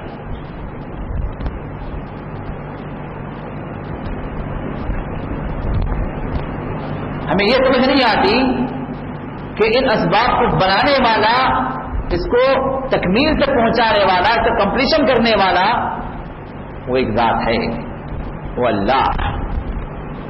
ہم اسباب پر اتنا اعتماد کرنے والے بن گئے کہ ہم یہ سمجھتے ہیں کہ ہم نے یہ کام کر لیا، ہماری ملازمت یہ ہے، ہماری تنخواہ اتنی ہے، ہمارا انشورنس اتنا ہے، مسئلہ حل ہو جائے، کام ہو جائے گا۔ لیکن اسباب کے اندر قوت کو پیدا کرنے والا کون ہے؟ وہ اللہ، اس کو بھول جاتے ہیں۔ اسلامی استقلال اسباب اختیار کرو لیکن اسباب پر بھروسہ نہ کرو، بھروسہ کرو اسباب کے بنانے والے پر، اسباب سے منع نہیں کیا گیا بلکہ اسباب اختیار کرنے کا حکم دیا گیا۔ یمنی لوگ یمن سے آتے تھے حج کے لیے، عمر فاروق کے دور میں بعض لوگ آئے حج کے لیے، انہوں نے اپنے ساتھ سفر کی آسانی کے لیے کوئی زیادہ راستہ نہیں، کوئی توشہ وشا نہیں، کوئی پیسے ویسے نہیں، نکل گئے، کہے کہ ہم اللہ پر توکل کرنے والا، اللہ ہمارا کام بنانے والا۔ جیسے ہمارے بات بھائی ہیں، نکلو نکلو نکلو، نکلنے کے ڈٹ لگاتے ہیں، اللہ بنانے والا۔ آخر میں نتیجہ کیا ہوتا تھا؟ حج کے دوران وہ لوگ اپنے کھانے پینے کے لیے لوگوں سے مانگتے تھے۔ عمر کو جب اطلاع پہنچی تو ان کو بلایا اور کہا کہ تم نے یہ کیا حرکت کر رکھی ہے؟ کہا کہ ہم اللہ پر توکل کرنے والے، نہ ہم متوکلین علی اللہ، کہتے تھے کہ ہم جو اللہ پر توکل کرنے والے۔ تو عمر نے کہا یہ توکل نہیں ہے، یہ تواکل ہے، مطلب تم اللہ پر بھروسہ کرنے والے حقیقت میں نہیں ہو، تم ڈھونگ رچانے والے، کیونکہ اللہ تعالیٰ نے تمہارے لیے اسباب پیدا کر رکھے ہیں، تمہارے ساتھ اسباب ہیں، تم نے اختیار نہیں کیا اور یہ ڈھونگ رچا رہے تو ہم نے اللہ پر توکل کیا۔ یہ توکل ہوا کہاں سے؟ تو توکل کا مطلب ہی ہے میرے دوستو کہ جتنے جائز اسباب اللہ نے ہمارے لیے بنائے ہیں ان کو ہم اختیار کریں، لیکن بھروسہ ان اسباب پر نہیں، بھروسہ اللہ پر۔ چھری کاٹتی ہے نہیں کاٹتی؟ کاٹتی ہے، سب کو معلوم ہے، لیکن یہ چھری ابراہیم علیہ السلام جب اسماعیل کا حلق دبا کر رہے تھے، چلی؟ بولیے چلی نہیں چلی؟ نہیں چلی، سبب تو تھا مچلنے کا، اللہ نے وہاں سے اس تاثیر کو کھینچ لی۔ آگ جلاتی نہیں جلاتی؟ کوئی ہے جو کہتے نہیں جلاتی ہے؟ رکھ کر دیکھیں، جلاتی، سب کو معلوم ہے جلاتی، اور اچھا خاصا جلاتی ہے۔ لیکن آگ کی دنیا میں پھینکے گئے ابراہیم، جلی؟ جلتی ہوئی آگ میں ڈالا گیا، جلے ابراہیم؟ نہیں جلے، سبب تو تھا جلنے کا وہاں پر، لیکن اللہ نے سبب کے اندر جو تاثیر تھی اس کو اللہ نے ختم کر دی۔ بات سمجھ میں آئی نہیں؟ سمجھ میں آئی؟ تو اسباب جو ہوتے ہیں اس میں جو تاثیر دینے والا اللہ تعالیٰ ہے، تو لہذا اسباب اختیار کرنے کے باوجود بھی اسباب پر بھروسہ نہ ہو، اس سبب میں تاثیر پیدا کرنے والا جو رب ہے اس پر بھروسہ۔ یہ چیز ہے میرے دوسرے سمجھنے کی ہے جو ہماری زندگی میں لانے کی ہے۔ تو دوسرا سبب، تو دوسری چیز یہ ہے مسائل کے حل کے لیے ہمارا توکل اللہ کے ساتھ مکمل ہو، اسباب اختیار کرنے کے بعد، جو جائز ہے، ناجائز نہیں، حلال طریقہ اختیار کرو اور اس کے بعد اللہ پر بھروسہ کرو۔ ہم نے حرام طریقے اختیار کر رہے ہیں اور بھروسہ ان پر ہم نے رکھا، یہی مصیبت ہے۔ مسائل اسی لیے حل نہیں ہوتے، پریشانی اسی لیے بڑھتی چلی جاتی ہے۔ حرام مسائل کی حرام کاری کی وجہ سے، حرام راستوں کی وجہ سے اللہ کی ناراضگی وہاں پر ہم نے مول رکھی ہے، برکتیں ختم ہو گئی، تو نتیجہ کیا ہوا؟ پریشانیاں اور بڑھ گئی۔ سیدھی سیدھی بات ہے، واضح واضح 1+1 2، سیدھی سیدھی بات، کوئی گنجلک مسئلہ ہے ہی نہیں آپ سوچنے کے۔ تو پہلی چیز میرے دوستو، صحیح ایمان ہو، توحید ہو ہمارے پاس، شرکیات سے ہٹیں، اللہ کی قسم اللہ کے علاوہ نہ آپ کو دینے والا نہ صرف چھیننے والا، وہی رب ہے جو ہمیں عطا کرتا، وہی رب ہے اسی کا حکم چلتا ہے تو ہم سے ہمیں نقصان بھی ہوتا۔ اللہ نے فرما دیا وَإِن يَمْسَسْكَ اللَّهُ بِضُرٍّ فَلَا كَاشِفَ لَهُ إِلَّا هُوَ وَإِن يُرِدْكَ بِخَيْرٍ فَلَا رَادَّ لِفَضْلِهِ يُصِيبُ بِهِ مَن يَشَاءُ مِنْ عِبَادِهِ وَهُوَ الْغَفُورُ الرَّحِيمُ۔ سورہ یونس میں اللہ نے ارشاد فرمایا اللہ تعالیٰ اگر تمہیں کوئی نقصان پہنچانا چاہیں تو اس نقصان کو اس کے علاوہ کوئی ہٹانے والا نہیں، فلا کاشف لہ الا ہو، ہاں وہ ہٹانا چاہے تو ہٹ سکتا ہے، باقی کوئی داتا دربار والے کیس و دراز ہو، چشتی ہو، قادری ہو، کوئی بھی ہو، کسی کے اندر اللہ نے اختیار نہیں رکھا کہ آپ کو نقصان سے بچائیں، کھلا کھلا اعلان ہے۔ وَإِن يُرِدْكَ بِخَيْرٍ اور اگر اللہ تعالیٰ تمہارے لیے کوئی خیر کا ارادہ کر لے، آپ کو نفع پہنچے، آپ کی ترقی ہو جائے، آپ کے کاروبار میں برکت ہو جائے، آپ کا مسئلہ حل ہو جائے، کوئی نفع اللہ نے سوچ لیا آپ کے بارے میں، اللہ کا ارادہ ہے کہ آپ کو نفع ملے، فضل کائنات کی تمام قوتیں مل کر بھی، تمام معبود مل کر بھی، تمام اولیاء مل کر بھی اگر روکنا چاہیں روک نہیں سکتے اس نفع کو۔ یہ ہمارا ایمان ہے، یہ ایمان اللہ نے سکھلاتا ہے، یہ ایمان ہمارے اندر آنا ہے۔ تو سب سے پہلے میرے دوست موحد بنی، اللہ کی توحید پہ اختیار کریں، شرک سے دور ہو جائیں، رحمتیں اللہ کی خود ہی آئیں گی۔ جہاں شرک ہوگا وہاں پر اللہ کی لعنتیں نازل ہوتی ہے۔ دوسری چیز حلال راستے، حلال طریقے کمائی کے اس پہ اختیار کریں۔ حرام میں اللہ نے برکت نہیں رکھی ہے، حلال میں اللہ نے برکت کم صحیح لیکن اللہ کی برکت ہوگی وہاں پر۔ اور تیسری چیز اللہ پر توکل، راستے ہم نے اختیار کر لیے، اب ان راستوں پر، ان اسباب پر بھروسہ کر کے نہ بیٹھ جائیں، بھروسہ اللہ پر۔ ابراہیم علیہ السلام نے مائی ہاجرہ کو اللہ کے حکم سے چھوڑ دیا، کہاں پر؟ بیاب ہو گیا میدان، نہ وہاں پر کوئی بشر، نہ پانی کا کوئی خطرہ، نہ آب و دانہ کا وہاں پر کوئی مسئلہ، کچھ بھی نہیں، چٹیل میدان، کوئی بشر نہیں، چھوڑ دیا۔ لیکن اللہ کے حکم سے چھوڑا، ان کے ساتھ زاجرات پانی تھا، کھجوریں تھیں، پانی تھا، جتنا اس وقت وہ لے سکتے تھے وہ چیزیں موجود تھیں۔ واپس ہو رہے تھے، بھائی حاجرہ نے پوچھا ابراہیم واپس جا رہے ہو؟ کہا کہ ہاں۔ کیا یہ اللہ کا حکم تھا جو ہمیں چھوڑ کر جا رہے ہو؟ ابراہیم نے کہا کہ ہاں۔ قربان جائیے، مائی حاجرہ نے کہا اذن لن یضیعنا اللہ، اگر یہ بات ہے تشریف لے جائیے آپ، اللہ ہمیں ضائع نہیں کرے گا۔ یہ توکل، یہ بھروسہ، اللہ کا حکم ہے تو اللہ ہمارا محافظ ہے۔ اور اسی نیک صالح خاتون کی وہ اولاد اسماعیل علیہ السلام، جن کی نسل میں ہمارے آپ کے نبی محمد رسول اللہ تشریف لائے۔ تو میرے دوستوں، اسباب اختیار کریں لیکن اسباب پر بھروسہ نہ ہو، یہ توکل ہے۔ یہ تیسری چیز۔ اور چوتھی بات، جتنا اللہ نے آپ کو دے دیا اس پر راضی ہونے کی کوشش کریں۔ شیطان جو ہمارے ذہنوں میں ڈالتا ہے، دوسروں کو دیکھا دیکھی، اگر آپ کی تنخواہ 10,000 ہے تو شیطان دکھاتا ہے کہ دیکھو اس کی تنخواہ 20,000 ہے، کیسے کما رہا ہوں، تمہارا ہی تو کلیگ ہے، تمہارا ہی تو ساتھی ہے، ارے وہ دیکھو 40 مل رہی ہیں اس کو۔ اب یہ جو 30، 40، 50 کہ یہ جو نمبر وائز انکریزنگ چلی جا رہی ہے، اب آپ کو پریشان کر کے رکھ دیتی ہے۔ اب آپ کیا کریں، کیسے کمائیں، کیسے وہاں تک پہنچیں؟ اگر وہ 40 کما رہا تو میں بھی 40 کماؤں۔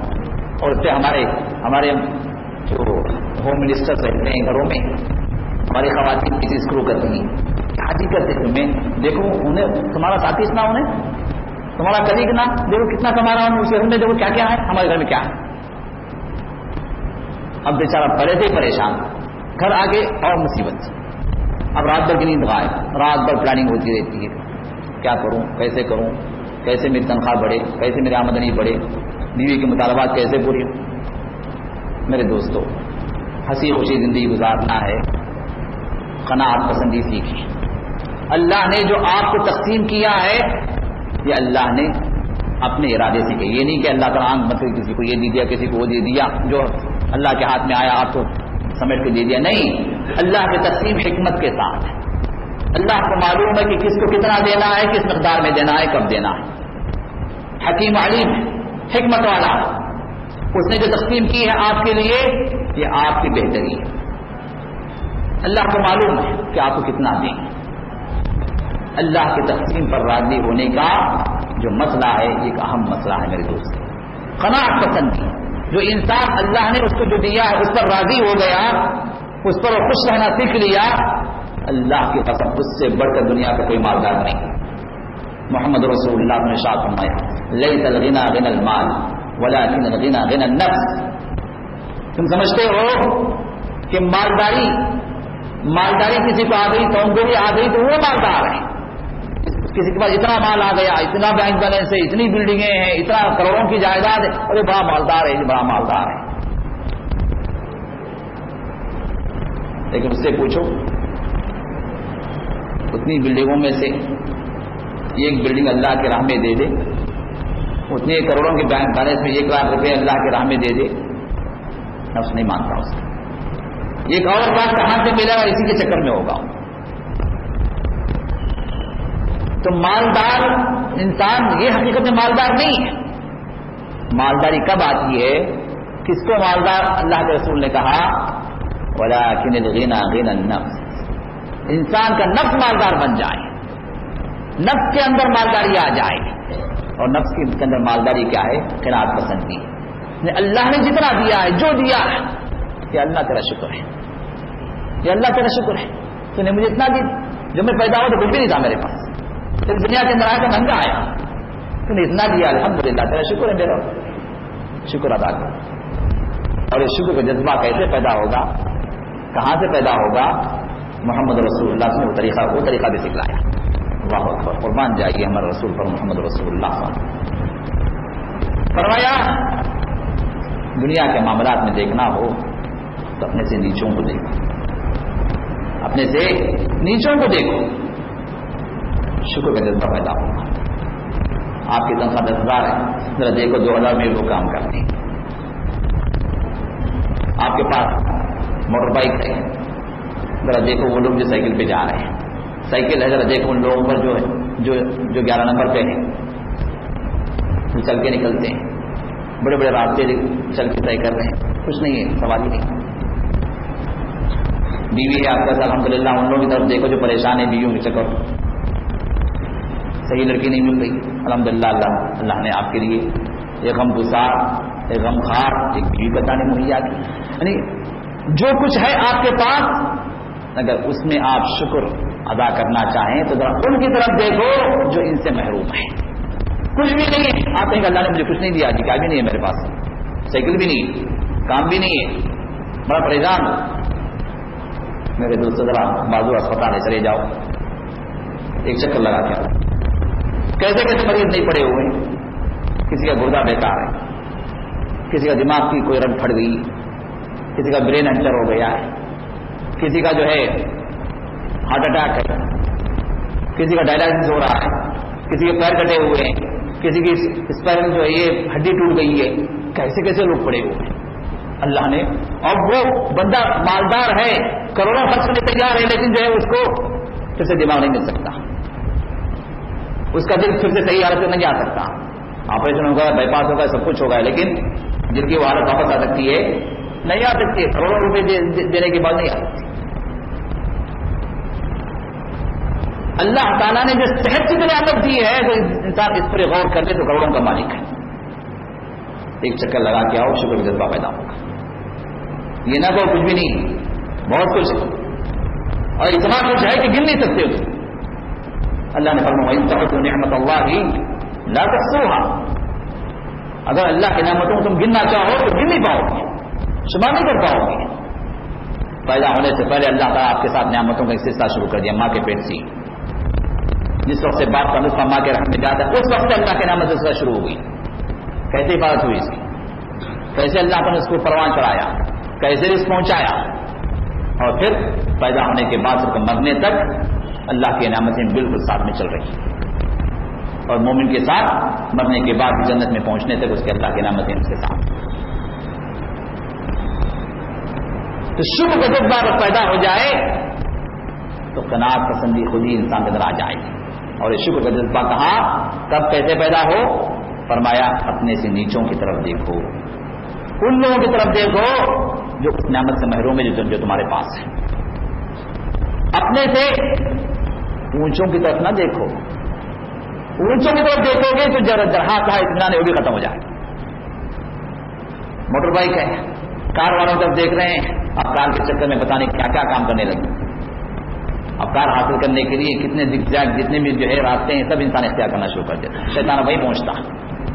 اور ہماری بیویاں تو ماشاءاللہ اور جو ہے لگ جاتی ہیں پیچھے, کچھ کرو کچھ کرو کچھ کرو, آخر میں سب کچھ کر دیتا ہے انسان.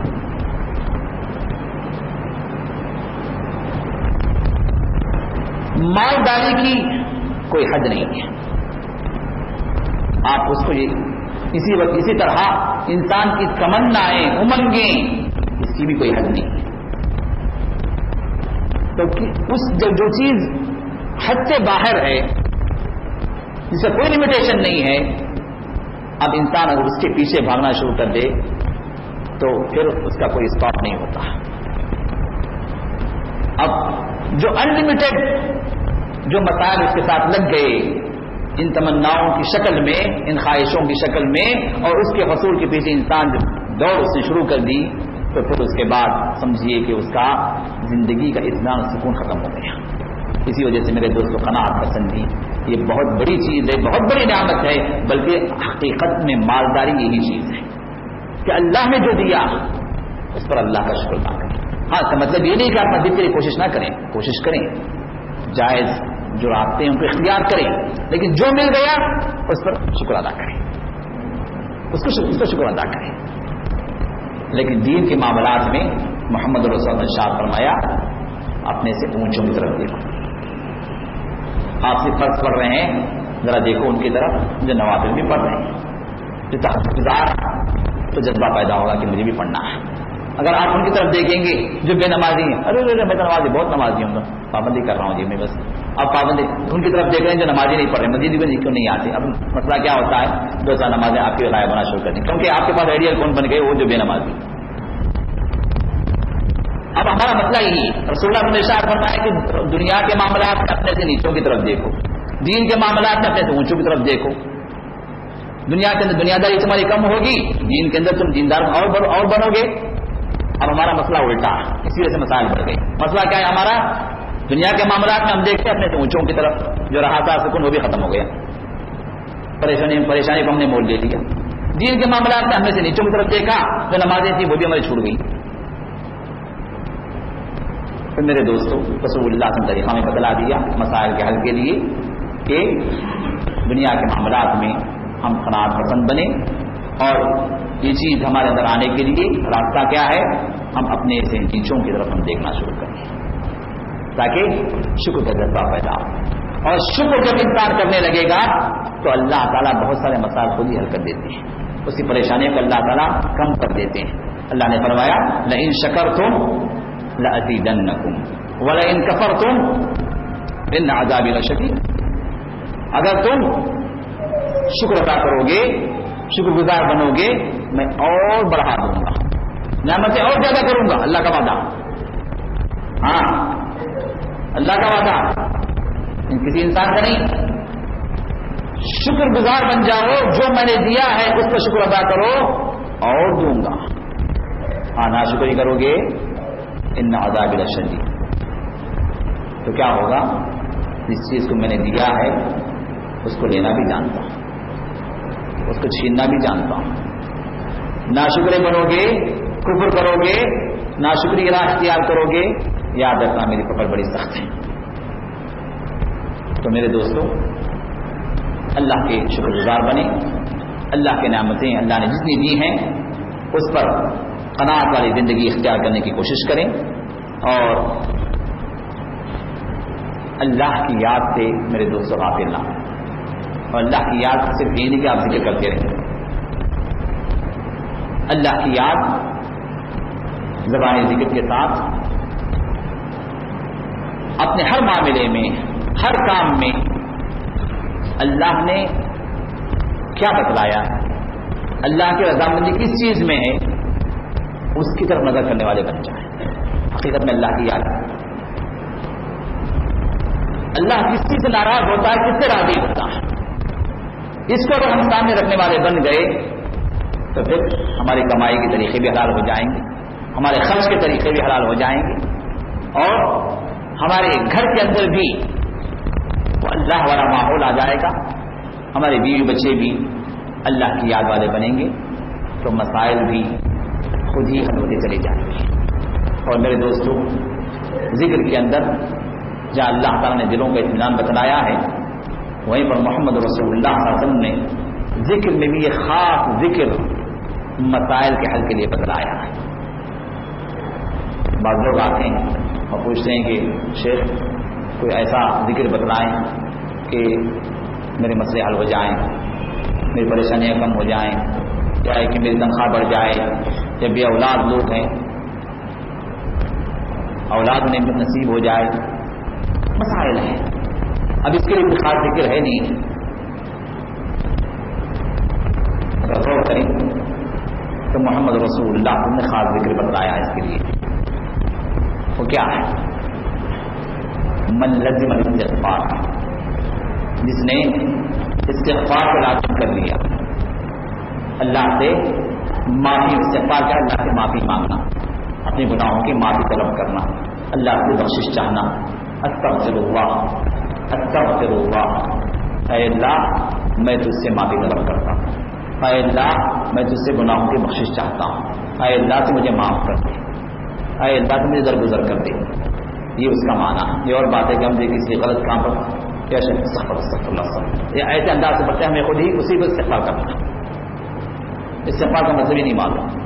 استغفر اللہ شعور کے طور پر اللہ سے انسان معافی مانگتا رہے. محمد رسول اللہ صلی اللہ علیہ وسلم ایک مجلس میں صحابہ ارشاد فرماتے ہیں کہ ایک مجلس میں محمد رسول اللہ صلی اللہ علیہ وسلم بیٹھے بیٹھے مجلس میں استغفار کیا کرتے تھے. استغفر اللہ استغفر اللہ استغفر اللہ پڑھا کرتے تھے 70 مرتبہ، 100 بعض روایت میں 100 مرتبہ ایک مجلس کے اندر، ایک مجلس کے اندر. یہ کون ہے؟ اللہ کے وہ نبی جن کے اگلے اور پچھلے تمام گناہوں پر اللہ نے معاف کر دیا. معاف کیا نہیں کیا؟ معاف کر دیا. قرآن میں صرف میں اللہ نے اعلان کر دیا ہم نے آپ کے تمام گناہوں کو معاف کر دیا. جس جو گناہوں سے پاک نبی ہے اس کا یہ عالم ہے کہ ایک مجلس کے اندر 70 مرتبہ استغفار کر رہا ہے. اور ہم گناہوں میں ڈوبے ہوئے ہیں. گناہوں کی پوٹلیاں نہیں بلکہ بوریاں ہم نے اپنے سر پہ رکھی ہوئی ہیں، لیکن اس کے باوجود بھی ہمیں کوئی شعور نہیں، کوئی احساس نہیں کہ ہم اللہ سے معافی مانگے. ابھی اللہ سے معافی مانگنا اس کی تاثیر کیا ہوتی ہے؟ رسول اللہ صلی اللہ علیہ وسلم فرماتے ہیں من لازم الاستغفار، جس نے استغفار کو لازم کر لیا اٹھے بیٹھے اللہ سے معافی مانگ رہا ہے. ایک مجلس میں جو 100 مرتبہ 70 مرتبہ استغفر اللہ پڑھ رہا ہے تو کیا ہوگا؟ جعل اللہ من کل ہم فرجا ومن کل ضیق مخرجا. فرماتے ہیں کہ اللہ تعالیٰ اس کے ہر فکر کو، ہر مشکل کو اللہ آسان کر دیں گے. پھر من کل ضیق مخرجا، ہر تنگی سے اللہ اس کو نکال دیں گے. کس کی تنگی ہے؟ گھر کی تنگی ہے، بڑا گھر اللہ دیں گے. روزی کی تنگی ہے، روزی میں برکت عطا کریں گے. اولاد کی تنگی ہے، بیوی کی تنگی ہے، کس مسئلے کی تنگی ہے؟ سب کے اندر اللہ تعالیٰ نے ساتھ رکھی ہے. کس کے ذریعے سے؟ استغفار کے ذریعے سے. استغفار کے ذریعے سے. تو اللہ سے معافی طلب کرنا میرے دوستوں اللہ کی رحمت کو مدد کھینچنا، اور اس سے میرے دوستوں ہم غافل ہیں. ہم غافل، حقیقت میں ہم غافل ہیں. ذرا اس کو لازم پکڑ کر دیکھیں. اس استغفار کو ہماری زندگی کا لازمہ بنا لیں. سب سے بڑی چیز یہ ہوگی ہم گناہوں سے ہٹ جائیں گے. استغفر اللہ استغفر اللہ استغفر اللہ. استغفار پڑھتے پڑھتے آپ گالی دیں گے، استغفار پڑھتے پڑھتے آپ چوری کریں گے، استغفار کرتے کرتے کسی کا حق ماریں گے، استغفار کرتے کرتے جا کے جو لائن میں ٹکٹ لینے کے لیے مووی کا ٹکٹ لینے کھڑیں گے، استغفار لیتے لیتے سود خوری کریں گے، حرام کاری کریں گے، زنا کاری کریں گے. کیا کریں گے آپ؟ استغفار. اللہ سے معافی طلب کر رہے ہیں. اللہ سے معافی طلب کرنے میں آپ ڈوبے ہوئے ہیں. گناہوں سے زندگی خود ہی ہٹتی چلی جائے گی. پھر جہاں انسان گناہوں سے ہٹا اللہ کی رحمتوں کو پہنچی. اور اللہ کی رحمت کھینچنے والی چیز یہ استغفار ہے، جس کے بارے میں ارشاد ہے تمام مسائل کا حل، تمام فکروں سے آزادی، تمام پریشانیوں سے نکلنا اللہ تعالیٰ سے راہیں پیدا کرتے ہیں. یہ کامیاب نسخہ ہے، ایک مجرب نسخہ ہے. جو صحابہ نے اختیار کیا، جو بڑے بڑے بزرگوں نے اور اولیاء کرام نے اختیار کیا، جو آج ہم اس سے غافل ہیں. تو لہٰذا میرے دوستوں، یہ استغفار انسان لازم رکھے، اور جہاں تک ہو سکے ہم بیکار گپ شپ کے لیے اور بیکار باتوں کے لیے، غیبتوں کے لیے اور ان کی برائی کرنے کے لیے ہمارے پاس وقت ہی وقت ہے. ذرا وقت نکالیں اللہ کے ذکر کے لیے، اس استغفار کے لیے، پھر دیکھیں اس کی برکت کیسی ہوتی ہے ہماری زندگی کے اندر. اور میرے دوستوں، میں نے شروع میں بتلایا، کیونکہ ابھی وقت بھی ختم ہو رہا ہے، کہ میں نے شروع میں بتلایا کہ مسائل ایک تو مادی ہیں، دوسرے وہ ہیں جو معنوی ہیں، جو اسپرچول ہیں. اس میں پہلے نمبر پر ہمارے ساتھ جو مسائل جو پیش آتے ہیں وہ شیطانی مسائل ہیں، جس کا تعلق، جس کی تاثیر شیطان سے ریلیٹڈ ہوتی ہے. ایک تو تاثیر ہوتی ہے جو ہماری مٹیریل لائف کی مٹیریل سے، تو اسباب جو ہمیں معلوم ہے واضح ہیں، مالی مسئلہ ہے، گھر کا مسئلہ ہے، اس کا جائیداد کا مسئلہ ہے، بیوی کا مسئلہ ہے، بچے میں تو واضح چیز. لیکن کچھ مسائل ایسے ہوتے ہیں جو انسان پریشان ہوتا ہے، نہیں پتہ چلتا ہے کہ بھائی ہے کیا، لیکن حقیقت میں وہاں پر مسئلہ ہوتا ہے شیطان کا. اب یہ چیز کیا ہوتی ہے؟ کبھی وہ حسد ہوتا ہے، کبھی وہ نظر ہے عین، کبھی وہ سحر جادو. اب یہ سب مسائل ہیں جو ہماری زندگی کے اندر بعض لوگوں کے ساتھ ہیں کہ کسی پر جادو ہو گیا ہے، کوئی جو ہے حسد کے چکر میں ہو گیا، کسی کو محسود ہے، کسی نے حسد اس کے ساتھ کر رکھا ہے، جس کی وجہ سے اس کا کاروبار نہیں چل رہا، جس کی وجہ سے اس کے اندر پریشانیاں اس کی زندگی بڑھتی جا رہی ہیں. کبھی ایسے بھی ہوتا ہے کہ لاولد ہے انسان، اولاد کے لیے کتنی علاج کر رہا ہے، لیکن وہاں پر مسئلہ کیا ہے؟ وہاں پر حسد کا مسئلہ ہے، وہاں پر سحر کا مسئلہ ہے، جادو کا مسئلہ ہے، وہاں پر نظر ہے. یہ سب مسائل ہیں، اس کی تاثیر ہے. حقیقت میں شریعت اس کو بتلاتی ہے، اور محمد رسول اللہ نے ارشاد فرمایا العین حق، نظر یہ حق ہے، نظر کی تاثیر حق ہے، انکار نہیں کر سکتے آپ. اور اسی طرح آپ نے ارشاد فرمایا کہ العین تدخل الرجل القبر والجمر القبر. فرمایا کہ عین آنکھ کی جو تاثیر ہے، نظر کی جو تاثیر ہے، وہ اتنی زیادہ ہے کہ آدمی کو قبر میں پہنچا سکتی ہے، اور اونٹ کو ہانڈی پر چڑھا سکتی ہے، مطلب جانوروں کو نظر رکھ سکتی ہے. تو نظر سے انکار نہیں کیا جا سکتا. اور اس سے بچاؤ کیسے ہو؟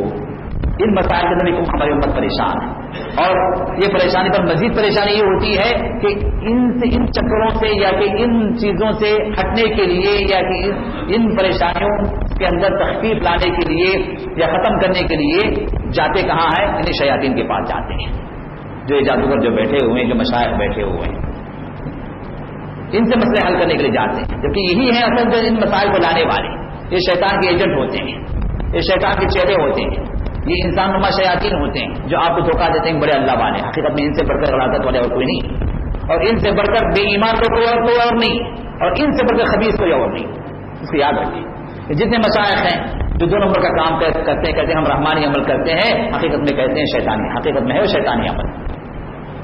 رحمانی عمل کا نام ہوتا ہے، لیکن شیطانی عمل کیسے آپ پہچان سکتے ہیں؟ آپ کا نام پوچھتے ہیں، یا کہ آپ علاج کے لیے مریض کا نام، یا کہ اس کے والد کا نام یا اس کے والدہ کا نام پوچھتے ہیں. نام سے کیا مطلب ہے؟ اپنے شیطان کو پاس کرتے ہیں. مریض سے ٹچ کیا ہوا کوئی بھی بنین ہو، اس کا کپڑا ہو، اس کی جھانگیا ہو، اس کا پینٹ ہو، اس کی ساڑی ہو، کوئی پاجامہ ہو، لانے کے لیے کہتے ہیں. جس طرح کتا جو ہے بو سے اس انسان تک پہنچتا ہے، ان کتا بھی یہ شیطان ریلیٹڈ ہوتا ہے، اسی وجہ سے ان کو گھروں سے رکھنے کے لیے منع کیا گیا. تو ان سے بڑھ کر یہ شیاطین ان کی حس تیز ہوتی ہے، جو صرف اس بو سے اس انسان تک پہنچتے ہیں. اسی طرح خاص ایام میں علاج کے لیے بلانا، اماواس کو آؤ، یہ پورنیما کی رات کو آؤ، راتوں میں بلانا، یا خاص اوقات متعین کر کے بلانا، یا خاص جگہوں پر بلانا، یا خاص چیز کو یہ کہنا کہ فلاں جگہ قبرستان میں دبا دو، یا اس کالی مرغی کو ذبح کرو، یا انڈا اور ماس فلاں جگہ رکھ کر آؤ، یا فلاں قبرستان فلاں مزار پر جو کچھ چڑھاوے چڑھاؤ. یہ سب جتنے بھی ہیں مسئلے. اور اس طرح علاج کے لیے تعویذیں لکھ کر دیتے ہیں. ان تعویذوں میں کیا ہوتی ہے؟ لکیریں ہوتی، آڑی چیز کی لکیریں ہوتی، یا پھر نام ہوتے، ایسے نام ہوتے جو آپ کی سمجھ میں نہیں آتے، اور ان ناموں کے اندر کیا ہوتا ہے؟ شیاطین کے نام ہوتے ہیں. ان کو پکارا جاتا ہے، ان کو خوش کیا جاتا ہے. البتہ مختلف علامتیں ہیں جن سے آپ پہچان سکتے ہیں کہ یہ جو عمل جو کر رہا ہے، کچھ دیتے ہیں آپ کو دھواں کے لیے گھر میں جلاؤ ویسے، کیا یہ کہتے ہیں کہ 40 دن تک اندھیری کوٹری کے اندر آپ بند ہو کر یہ ورد کریں، صرف چراغ جلائیں کہ کوئی نہ آئے، پھر 40 دن تک آپ پانی استعمال نہ کریں، شیطان آپ استعمال نہ کریں مطلب وضو نہ کریں، غسل نہ کریں، غسل بھی واجب ہو جائے غسل نہ کریں، ایسے بیٹھے رہیں تو کون آئے گا ساتھ میں؟ یہ شیطان آئے گا جنابت کی حالت میں. اگر آپ جنوبی رہیں، ناپاکی کی حالت میں رہیں، کون دوست ہیں آپ؟ تو یہ سب ایسی چیزیں ہیں جو واضح واضح علامتیں ہیں کہ چاہے وہ 1000 مرتبہ کہے کہ رحمان عمل کر رہا ہے، حقیقت میں ہے شیطان. اور آپ جا کے دیکھیں جتنے بھی یہ سب دکان کھول کے بیٹھ رہے ہیں، ان سب کا علاج کا طریقہ یہی ہے. اللہ ماشاء اللہ ہو سکتا ہے کوئی ایک آدمی رہا ہے 40 گھنٹوں کے بعد علاج ہی نہیں ہوتا، اور یہ 40 گھنٹے جتنے بھی ہیں 99% شرک کیا ہو. تو علاج جتنا بھی ہوتا ہے سب شیطان ہے. تو ان مسائل حل کے لیے ہماری امت جا رہی ہے کہ ہماری مائیں بہنیں کہاں جا رہی ہیں؟ انہیں شیاطین کے پاس ہیں جو شیاطین کے ایجنٹ ہوتے ہیں، اور ایسے خبیث ہوتے ہیں کہ ایک عام مسلمان کا جو ایمان ہے وہ ایمان ان کے اندر نہیں ہوتا. آپ میں سے کوئی ہے جو نعوذ باللہ قرآن کریم پر غلاظت کرے؟ ان کا یہ وظیفہ ہے، روٹین ہے.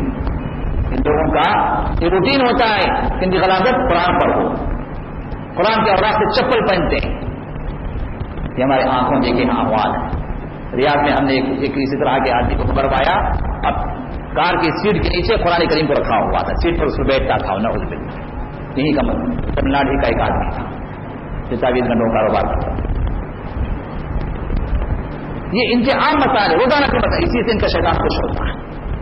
اور ان کو ہم سمجھتے ہیں بڑے ولی اللہ ہیں، بڑے پیر ہیں، بڑے بزرگ ہیں، بڑے صوفی ہیں. حقیقت میں ان سے بڑھ کر شیطان اور کوئی نہیں ہوتا. اسی وجہ سے محمد حسن شاہ فرمائے ان کے پاس جانا ہی اپنے ایمان کو چھوڑنا ہے. سب سے پہلے ہمارے ایمان پر ڈاکہ ڈالتے ہیں، اور ہماری مائیں بہنیں ان کا جھمگٹا کہاں ہوتا ہے؟ انہی کی دکان پر. تو میرے دوستو، یہ مسائل جو نظر سے، حسد سے اور جادو سے جو مسائل پیدا ہوتے ہیں، مسائل پیدا ہوتے ہیں حق ہے، لیکن اس کا علاج بھی شریعت نے بتلا دیا. اس کا علاج سب سے پہلے یہ کہ مسائل ہوتے کیوں ہیں؟ ہم اللہ سے دور ہیں، اللہ کی یاد سے دور ہیں. ہمارے گھروں کے اندر شیاطین گھسے ہوئے ہیں، گھسے نہیں گھسے ہوئے ہیں، ڈشیں لگی ہوئی نہیں لگی ہوئی ہیں، گانے بجتے نہیں بجتے ہیں. میوزک سے کون آتا ہے ہمارے گھروں کے اندر؟ فرشتے ناچتے ہوئے آتے ہیں، شیاطین آتے ہیں. ہمارے گھر میوزک سے خالی نہیں، ہمارے گھر ڈشوں سے خالی نہیں. ہمارے بچوں کو جو ہے جتنے گانے یاد ہیں اس کا اشر قرآن بھی یاد نہیں ہوں گے، بلکہ کئی بچے ایسے جو کلمہ بھی نہیں معلوم ہے لیکن گانے بولیں پورے گانے یاد ہیں. فلموں کی ہسٹری پوچھیں پوری ہسٹری بتائیں گے. ایکٹروں کے نام بولیں نام ہی نہیں بلکہ ان کا پوری ہسٹری سنانے کے تیار ہے. یہ ہمارے بچوں کی حالت ہے. تو آئیں گے کون گھر کے اندر؟ یہ شیاطین. انہیں کو تو ہم نے لا رکھا ہے، انہیں کو تو ہم پال رہے ہیں. تو پھر حسد نظر کے اثرات کیوں نہیں ہوں گے؟ جادو کوئی آپ کا دشمن کرنا چاہے تو کیوں اس کا اثر نہیں ہوگا؟ کیوں؟ آپ اللہ کی حفاظت میں نہیں. محمد رسول اللہ صلی اللہ علیہ وسلم نے فجر کے بعد اور عصر کے بعد، سورج نکلنے سے پہلے، سورج ڈوبنے سے پہلے رسول اللہ صلی اللہ علیہ وسلم نے دعائیں سکھلائی. صبح اور شام کی دعائیں، اذکار الصباح والمساء، صبح شام کی جو دعائیں ہیں، یہ دعائیں کیا ہیں؟ چھوٹی چھوٹی دعائیں ہیں. آپ کو جو چھوٹی جو دعاؤں کتابوں کے اندر یہ دعائیں ملیں گی. حسن المسلم ایک چھوٹی سی کتاب ہے، اس کے اندر یہ پوری دعائیں موجود ہیں جو پوری اتھینٹک ہے. اب صبح شام کی دعائیں آپ کو پڑھنے کے لیے مشکل سے 5 منٹ لگیں گے، مشکل سے 5 منٹ لگیں گے، لیکن ہم اس کو پڑھنے کے لیے تیار نہیں. ان دعاؤں کی تاثیر کیا ہوتی ہے؟ ان دعاؤں کے ذریعے سے ہم اللہ کی حفاظت میں ہو جاتے ہیں، اللہ کی حفاظت میں ہو جاتے ہیں. ٹوٹل ہمارا محافظ اللہ، ہر قسم کے شر سے، ہر قسم کی حسد سے، ہر قسم کے جادو سے، اور ہر قسم کے نظر سے، اور ہر قسم کے شیطانی کارروائی سے. شام تک اللہ کی حفاظت. پھر شام کو آپ پڑھ لیں فجر سے پہلے، مغرب سے پہلے، سورج نکلنے سے پہلے، سورج ڈوبنے سے پہلے، سورج نکلنے تک یعنی دوسرے دن صبح تک اللہ کی حفاظت میں. اس کے لیے تیار نہیں. اب ہماری حفاظت نہیں ہے نہ نمازوں کی پابندی کے ذریعے سے، نہ ان دعاؤں کے ذریعے سے جو صبح شام کی ہیں. تو میدان کھلا ہوا، میدان کھلا. جو ہمارے ساتھ حسد کرے اس کے لیے میدان کھلا، جو ہم پر نظر لگائے میدان کھلا، جو ہمارے ساتھ جادو کا کام کرنا چاہے میدان کھلا ہوا، ڈائریکٹ اٹیک کر سکتے. اور یہی ہوتا ہے، یہی ہو رہا ہے، کیونکہ میدان خالی ہے. ہماری حفاظت نہیں ہے. ہماری باؤنڈری نہیں ہے، ہمارا فورٹ نہیں ہے. تو کھلے میدان میں دشمن جیسے چاہے کرنے کے لیے تیار ہے، اور ہمارے دشمن جیسے چاہے ہمارے دشمنوں سے خدمات لیتے ہیں اور ہمارے نقصان پہنچانے کے لیے کارروائی کرتے ہیں. یہ مسئلہ. اب سب سے اہم چیز کیا ہے؟ نمازوں کی پابندی. اس کے بعد صبح شام کے اذکار، 5 منٹ کی دعائیں ہیں، پڑھیں، خود بھی پڑھیں، اپنے بچوں کو بھی پڑھائیں. جو چھوٹے بچے ہیں ان پر پڑھ کے پھونک دیں، دم کر دیں. رسول اللہ صلی اللہ علیہ وسلم دم کیا کرتے تھے. فرمایا کہ تمہارے باپ ابراہیم اسماعیل اور اسحاق کو دم کرتے تھے، یعنی مطلب یہ ان الفاظ کے ذریعے سے ان پر پھونکتے تھے، ان کو اللہ کی بات میں دیتے تھے. لیکن جب بچہ بولنا شروع کر دے، الفاظ وہ کہنے کے قابل ہو تو اس کو سکھلا دیں. چھوٹی چھوٹی دعائیں ہیں، زیادہ وقت طلب نہیں اور زیادہ لمبی بھی نہیں کہ یاد نہ کر سکیں. آپ 1 مہینہ اگر پڑھنے کی روٹین بنا لیں تو خود ہی سے وہ دعائیں یاد ہو جائیں گی. تو اس کی پابندی کریں. اور جب آپ اللہ کی عبادت میں ہو گئے تو دنیا کا کوئی شیطان، دنیا کی کوئی بری طاقت، بری قوت آپ کا کچھ نہیں کر سکتی. کیوں؟ اس لیے کہ آپ کا محافظ اللہ. اور اگر کسی کا اثر ہے تو اس کے لیے محمد رسول اللہ نے جو علاج بتلایا، سورہ بقرہ. شیطان بھاگتا ہے. فرمایا کہ جس گھر میں سورہ بقرہ پڑھی جاتی ہے 3 دن تک شیطان قریب نہیں ہوتا اس گھر کی. سورہ بقرہ کی تلاوت کریں. سورہ بقرہ کی کیسٹ گھر میں چلائیں. سورہ بقرہ جو خود ہی تلاوت کریں بلند آواز سے، جس کو تلاوت کر سکتا ہے. اور سورہ بقرہ کی کیسٹ کی شکل میں سن بھی سکتے ہیں. تو سورہ بقرہ کا علاج یہ مجرب اور کامیاب علاج ہے. میرے دوستو، اللہ کی طرف آئیں، اللہ کی طرف آئیں. شیطان کے مسائل حل کرنے کے لیے بھی ہم جا رہے ہیں شیطانوں کے پاس. مسائل کیسے حل ہوں گے اور بڑھیں گے اور بڑھاتے ہیں یہ لوگ. ایک مسئلے کو کم کرتے ہیں، دوسرا مسئلہ کہیں اور سے پیدا کر دیتے ہیں. کہتے ہیں نہیں جی وہ پہلے وہ تھا، وہ تو چلا گیا، ابھی دوسرا آیا ہے. تو زندگی بھر انہیں کے چکروں میں انہیں کو ہم کھلاتے رہتے ہیں اور انہیں کی جو ہے لعنتیں ہم اپنے گھروں میں لے آتے ہیں. تو میرے دوستوں، یہ سب چیزیں ہمارے ساتھ موجود ہیں. تو کوشش کریں کہ ہم ہمارے مسائل کو حل کرنے کے لیے اللہ کی طرف ہم آئیں، ان شیاطین سے بچیں اور شرک کی جتنی راہیں سے ہم اپنے آپ کو جدا کریں. اور جو باتیں میں نے آپ کے سامنے رکھی ہیں ہمارے دنیاوی اور اخروی مسائل کے حل کے لیے، ان کی طرف ہم ذرا دھیان دیں اور غور کریں ان باتوں پر، اور اپنی زندگی کے لائف اسٹائل کو چینج کرنے کی کوشش کریں اللہ کے خاطر، تاکہ ہماری دنیا بھی سکون سے گزرے اور آخرت میں بھی وہ ہمیشہ والی جنت جس کے اندر کوئی مسئلہ نہیں اور تمام مسائل کا حل اسی جگہ پر ہے، اس جگہ پر اللہ تعالیٰ ہمیں پہنچا دے. اسی دعا سے ہم اپنی اس مجلس کو ختم کرتے ہیں. اللہ تعالیٰ ہمارے اس جمع ہونے کو اللہ قبول فرمائے، ہمارے سننے کے بعد اللہ تعالیٰ پر عمل کرنے کی توفیق عطا فرمائے، اور اللہ تعالیٰ ہمیں جس طرح یہاں اپنے فضل و کرم سے جمع فرمایا ہے اس سے بہتر انداز سے اللہ تعالیٰ اپنی جنتوں میں ہم سب کو جمع فرمائے. وآخر دعوانا الحمد للہ رب العالمین.